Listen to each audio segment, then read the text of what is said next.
Lomara saikentiribo, shebrekelo soya bakira bakintarabo, amara soy birikintaraba shekebrelo soya kins. Bien-aimés, adorons le Seigneur ensemble. Je sais que tu es Oh, Maïlaraba shekere kintarabo sheke. Oh, je sais que tu es là, Seigneur notre roi. Je sais que tu es là, Dieu véritable et grand. Je sais que tu es puissant, Seigneur. Malgré, Seigneur, notre Dieu, oh, le ravage, oui, Père, mon Dieu, du coronavirus, je sais que tu es là. Je sais que tu es là, Dieu véritable et grand. Je sais que tu es là, toi qui es unique en ton genre. Je sais que tu es là, toi qui es éternel. Je sais que tu es là, toi qui veilles, oui, Père, mon Dieu, sur tes enfants. Tu veilles, oui, Père, mon Dieu, sur ta parole. Je sais que tu es là. Je sais que tu es là, Dieu véritable et grand. Je sais que tu es là, toi qui es unique en ton genre, Seigneur, notre roi. Bien-aimé, adore Dieu avec moi. Adore Dieu, adore-le.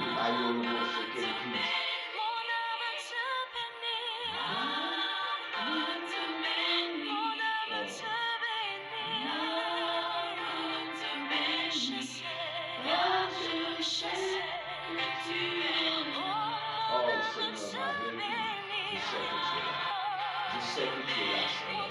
Je sais que c'est toi qui veilles. Je sais que c'est toi. Oh, Mario, Saïkantilibo. Je sais que tu veilles sur le pays. Je sais que tu veilles sur ton église. Je sais que tu veilles sur la Côte d'Ivoire. Je sais que tu veilles sur chaque enfant de Dieu, Seigneur notre roi. Oh, Marasoya Kintarabo, Shekebrelo Soyigrekilo Soya Kantaraba. Oh, merci Seigneur. Merci pour ta victoire. Merci pour ta grandeur, Seigneur. Bien-aimé, tu vas prier avec moi.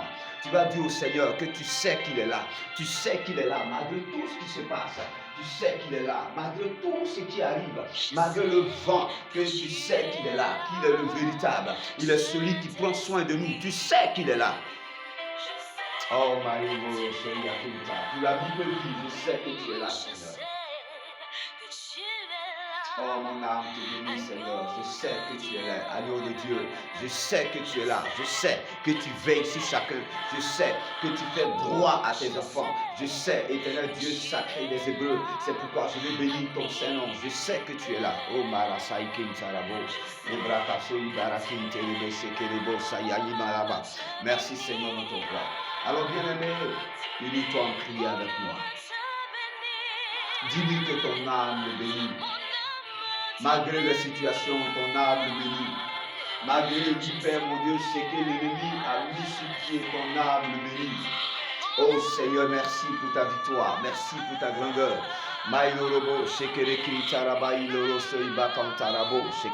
Merci Seigneur, notre Père. Bien-aimés, allons avec Gadi Shekina dans ce chant merveilleux. Il dit, mes yeux sont sur toi. Oh, adore Dieu, bien-aimé, adore Dieu. Oh, Maïla, Rabba, Shakira, Kilo, Boye, Bosoya, Kintere, Bere. Merci, Seigneur. Tu es ma force, Seigneur. Dans toutes ces choses, tu es ma force. Oh, béni sois-tu, Seigneur. Béni sois-tu, Seigneur. Béni sois-tu, Seigneur. Baïlo, Shekere, Kinta. Baïmala, Solidara, Baïlo, Solido, Kataramo, Shekere. Oh, tu es ma force, Seigneur, tu es ma force. Et mon âme te bénit, Seigneur. Malgré la peste et ses ravages, tu es ma force. Merci, Seigneur.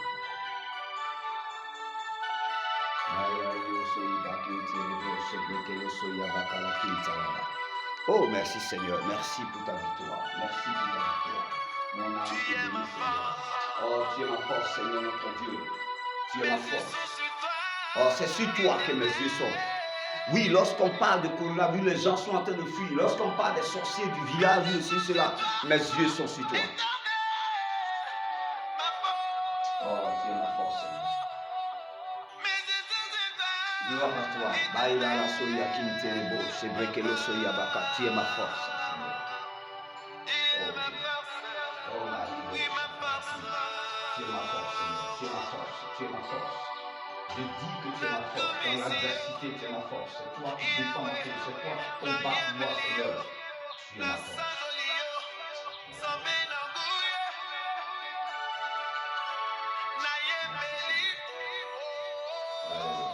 Merci Seigneur.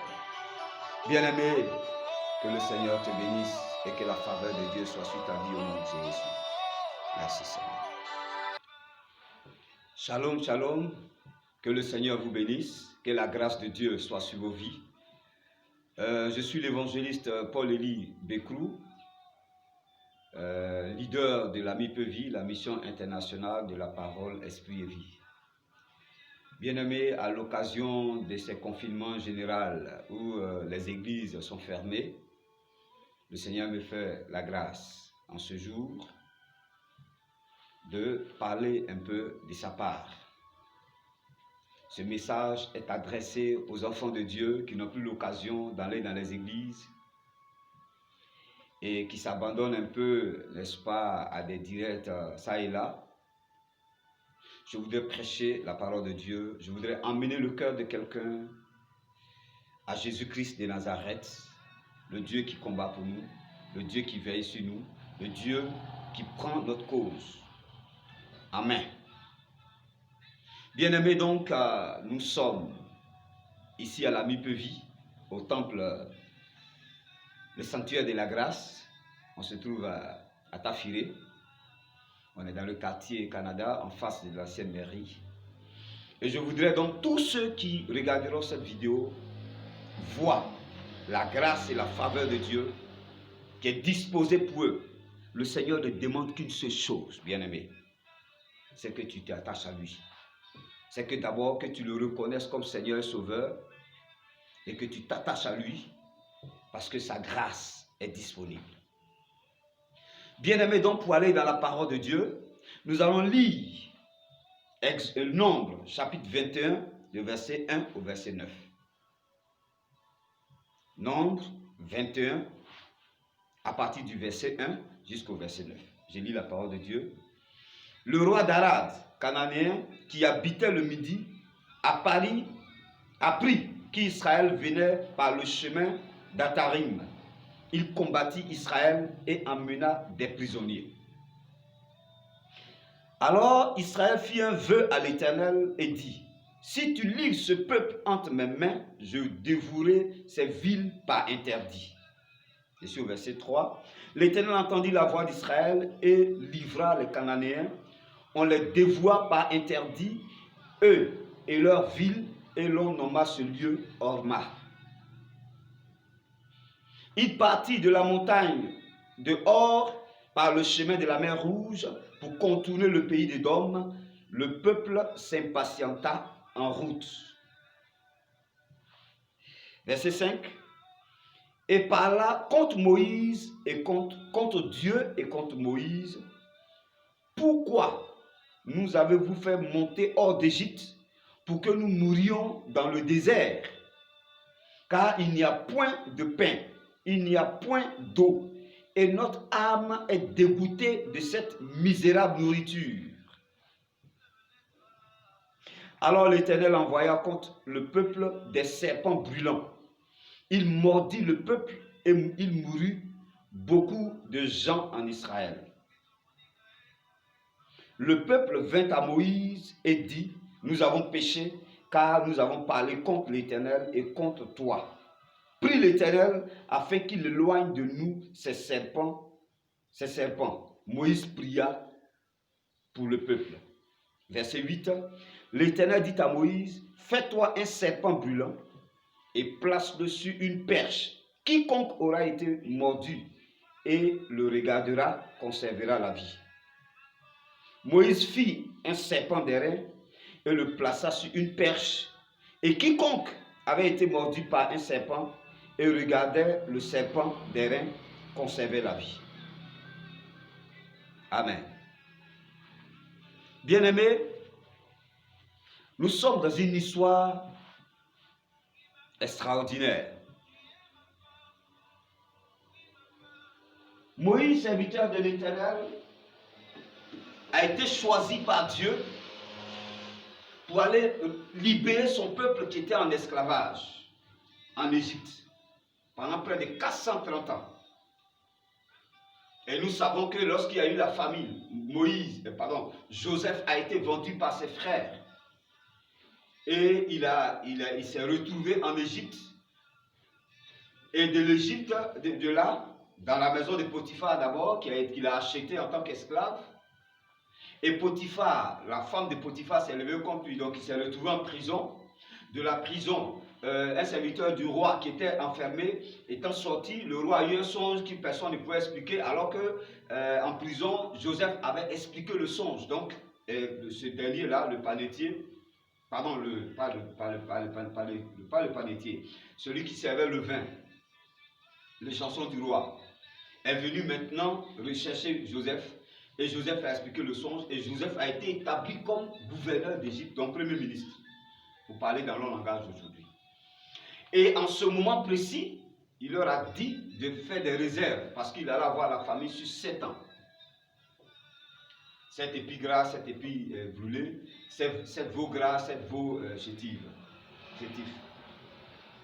Bien aimé, c'est à cette occasion-là que tout le peuple allait en Égypte pour s'approvisionner. C'est là que les enfants d'Israël, Israël étant devenu vieux, Jacob, Israël, avait envoyé ses enfants pour chercher la nourriture, et c'est là-bas que leurs frères, ils ont retrouvé leurs frères. Bon, voilà l'histoire un peu survolée. Et c'est en ce moment, Joseph a dit à ses frères, allez chercher ma famille, ils vont venir ici, car Dieu m'a élevé ici en Égypte. Vous avez voulu me faire du mal, mais l'Éternel a changé en bien. Venez, nous allons pour tout profiter. C'est alors que Israël est rentré en Égypte. Et quand Israël est entré en Égypte là-bas, bien aimé, Israël avait commencé à s'accroître, et le roi, le pharaon qui est venu, celui qui était avec Joseph est mort, celui qui est venu là, vraiment c'était un méchant, et il a réduit le peuple d'Israël en esclavage. Si vous voyez les tours aujourd'hui en Égypte, c'est le peuple d'Israël qui par son sang, par sa sueur a produit ça. Et donc Dieu, ayant vu ses enfants, n'est-ce pas, dans cet esclavage-là, a choisi un homme qui était là-bas, qui avait été élevé dans la maison du pharaon, et du nom de Moïse, Moïse qui est dit sauver des eaux. Et c'est ce Moïse-là que Dieu a utilisé pour aller chercher le peuple d'Israël. Alléluia. Et donc, bon gré mal gré, avec les plaies que le Seigneur, les miracles que le Seigneur a fait, d'abord en frappant l'Égypte par les 10 plaies, le grand pharaon qui était Dieu a laissé partir le peuple, même quand il est venu derrière eux, Dieu a ouvert la mer rouge, le peuple est passé à sec. Et quand l'armée de pharaon est entrée dans l'eau, la mer les a tués, tout ça, c'était un miracle. Il y a eu beaucoup de choses. Je veux préciser que le premier peuple qui a attaqué le peuple d'Israël quand il est sorti d'Égypte, c'est les Amalécites. Les Amalécites sont les enfants des eaux. Pour la petite histoire.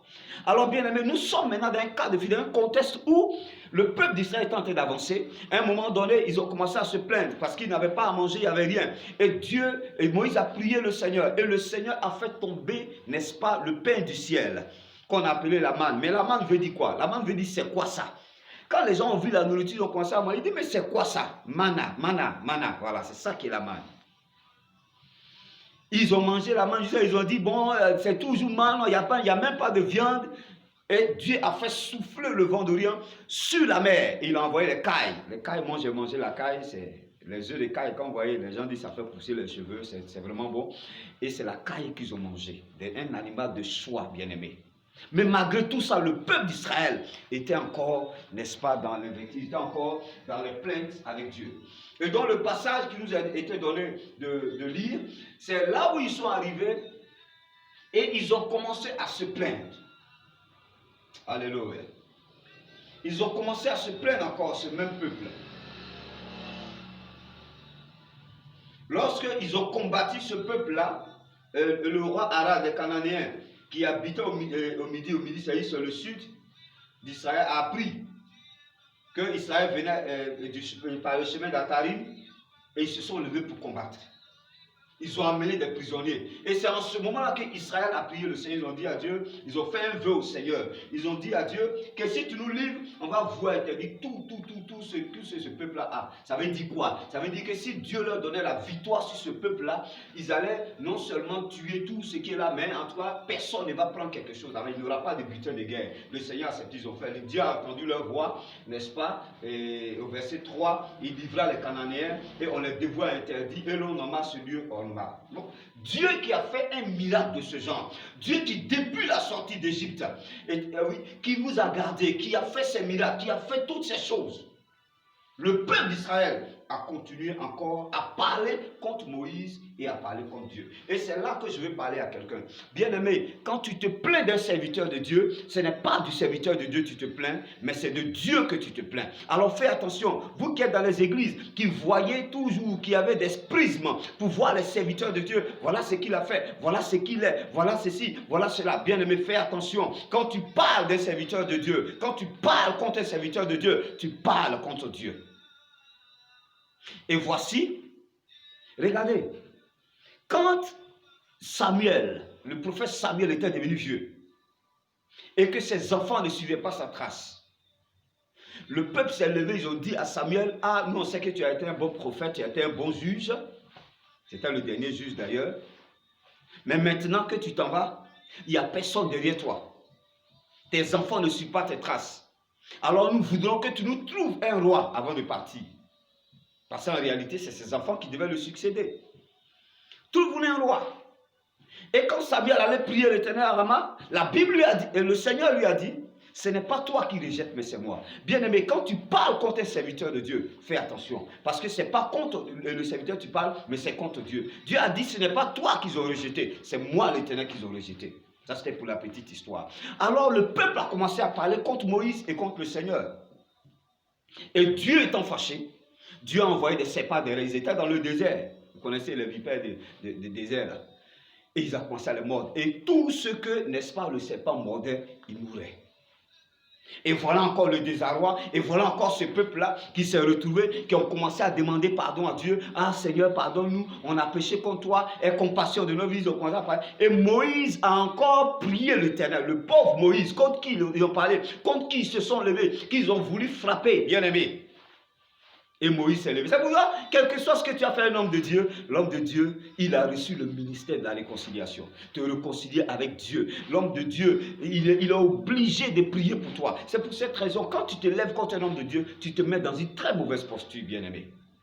Quel que soit son péché. David a dit, je ne toucherai pas loin de l'Éternel. Pendant que Saül avait été rejeté par Dieu, il aurait pu le frapper dans la caverne. Mais David a dit non, à cause de ce que l'huile a touché sa tête. Lui ne peut pas parler contre lui, il ne peut pas se lever contre lui, bien-aimé. Fais attention, toi qui es dans les églises, à qui Dieu parle, et qui ne veut pas respecter l'homme de Dieu qui a établi, fais attention. C'est que tu ne sais pas. C'est que quand tu es dans une église, tu es sous la couverture spirituelle de cet homme de Dieu. Il peut sécher l'onction sur ta vie. Il peut fermer le ciel sur ta vie. Alors donc, Moïse a prié le Seigneur. Et Dieu a eu compassion. Dieu lui a dit, fais-toi un serpent d'airain.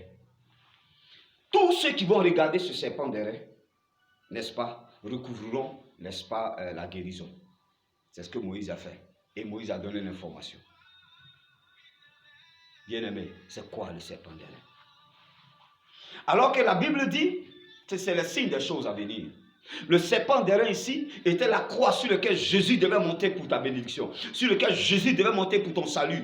La croix sur laquelle Jésus devait monter. Écoutez, la Bible est tellement vraie. Moi, je ne comprends pas que des gens se mettent à contester la Bible. Quand vous regardez devant les pharmacies, les croix que vous voyez avec c'est le serpent d'airain qui est là-bas. Donc, c'est le signe de la guérison, bien aimé. C'est pour cela que les pharmaciens, l'ordre des pharmaciens a choisi ça pour mettre sur les différentes pharmacies. Et tu t'assois, tu dis, la Bible n'est pas la parole de Dieu. La Bible dit qu'il n'y a de salut en aucun autre, car il n'a été donné aux hommes aucun autre nom par lequel nous devions sauver, si ce n'est le nom de Jésus. Actes chapitre 4 verset 12. Fais attention, bien-aimé. Et la Bible dit en Timothée qu'il y a un seul médiateur entre Dieu et les hommes, Jésus de Nazareth. Un seul, il n'y en a pas deux.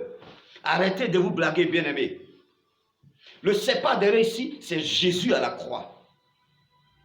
C'est vrai, il n'est plus à la croix, mais ça dit c'est le symbole de Jésus qui allait payer pour tes péchés. C'est le symbole de Jésus qui allait entrer, n'est-ce pas, dans le séjour des morts pour arracher les âmes. Oui, Père, oui, c'est ce Jésus-là, c'est celui qui a été symbolisé, n'est-ce pas, bien-aimé. Alors, qu'est-ce que cela voudrait dire dans ce contexte coronavirustique? Le Covid-19. Coronavirus disease. Donc le Covid là, c'est Corona virus disease. Donc Co pour Corona, ça dit que le virus du Corona, quand tu regardes au microscope, ça ressemble à une couronne. Donc ça s'appelle corona. Donc le co, c'est pour corona, couronne. Le V, c'est virus. Et le D, c'est disease, ça veut dire maladie en anglais. Bien aimé. Et le 19, pareil, c'est en décembre 2019. Dans ce contexte de coronavirus, où ça a été déclaré par l'ONU comme une pandémie, et dont on sait la source, c'est sur Internet partout. Des hommes ont voulu jouer avec la science. La Bible dit, celui qui augmente sa science, augmente ses malheurs. Et la science sans conscience n'est que ruine de l'âme. Il y a un homme qui a chanté ça ici en Côte d'Ivoire, mais c'est la Bible, bien-aimé. Donc, dans ce contexte-là, ce texte veut nous dire quoi? J'entends des gens dire que le coronavirus, c'est pour punir, n'est-ce pas, le péché des hommes. D'accord. Ok. Donc, si c'est pour punir le péché des hommes, alors cette parole t'intéresse. Le peuple d'Israël a péché et Dieu les a frappés par les serpents d'airain. Bien aimé, Dieu les a frappés par des serpents d'airain. Alors cela voudrait dire que si c'était une punition de l'Éternel, si c'était une punition du Dieu sacré des Hébreux, alors si vous reconnaissez que le Dieu est puissant, parce que ce n'est pas seulement les chrétiens qui le disent, il y a un grand musulman, je crois, de l'Iran, qui a dit ça lui-même, il a été attaqué par le coronavirus. Bien aimé, les gens parlent de ça. Ça veut dire que mon Dieu est puissant. Et c'est ce qui s'est passé dans le désert. On considère donc le coronavirus, bien aimé, comme le Covid-19. Mais j'ai une bonne nouvelle pour toi. J'ai une bonne nouvelle pour toi. En ce sens que si c'est vrai que c'est le Seigneur qui s'est fâché et qui a voulu punir l'iniquité des hommes, alors Jésus est à la croix. Voici, n'est-ce pas, le serpent d'airain que le Seigneur a mis et que Moïse avait mis sur la croix, qui est le Seigneur Jésus-Christ. Bien-aimé, si tu donnes ta vie, si tu reviens à Jésus, si tu t'accroches à Jésus, bien-aimé, tu seras gardé. Même ceux qui sont touchés. J'ai une bonne nouvelle pour vous. Alléluia. En Somme 91, verset 3, la Bible dit, c'est lui qui te délivre du filet de l'oiseleur, de la peste et de ses ravages. La peste, c'est le coronavirus, et les ravages, c'est tout le danger que ça fait, la vitesse à laquelle ça court aujourd'hui. Même les pays les plus occidentaux, on a atteint le millième au niveau des États-Unis. Bien aimé, la France, on n'en parle pas, l'Italie, l'Espagne. Et nos pays africains, aujourd'hui en Côte d'Ivoire, on parle de combien? 100 combien là? 170 ou quelque chose comme ça. Bien-aimé, il te faut Jésus. Les Israélites dans le désert ont eu la vie sauve par le simple fait qu'ils ont regardé, n'est-ce pas, le serpent d'airain. Ils ont regardé le serpent d'airain. Et le serpent d'airain, l'image, c'est Jésus de Nazareth. La Bible dit, c'est lui qui te délivre du filet de l'oiseleur, de la peste et de ses ravages. Somme 91, verset 3. C'est pour dire que si même toi qui m'écoutes, toi qui vas m'écouter, qui vas me voir, si tu as donné ta vie à Jésus, si tu as accroché à Jésus, il va te délivrer. Mais pour ceux qui ne sont pas encore atteints, il dit, tu ne craindras ni la terreur de la nuit, ni la flèche qui vole de jour, ni la contagion qui frappe en plein midi. Bien-aimé, c'est une parole certaine. Je voudrais t'emmener. Les églises sont fermées aujourd'hui. On ne peut pas prêcher. On ne peut pas encourager nos enfants. On ne peut pas donner la vie à nos enfants. Mais laisse-moi te dire, au travers de ce message, je vais t'emmener à comprendre que Jésus-Christ est Seigneur. Et il est puissant sur le coronavirus.